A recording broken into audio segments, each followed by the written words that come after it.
Сәлем достар, менің каналыма қош келдіңіздер. Бүгін цифра тортын жасаймыз. Ең алдымен сары май мен шекерді және балды қосып, жақсылап ерітіп аламыз. Барлығы еріген соң ішіне жарты шай қасық сода қосамыз.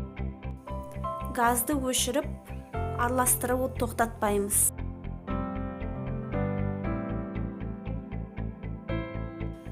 Үлкенде ыдысқа құйып, жұмыртқаны бір-бірлеп, жақсылап араластырып аламыз.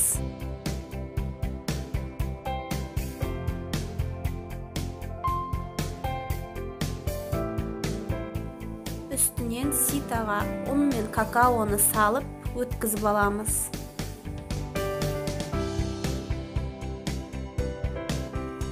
Басында қол миксермен араластырып, кейін ұн сеуіп, қамыр илеп аламыз.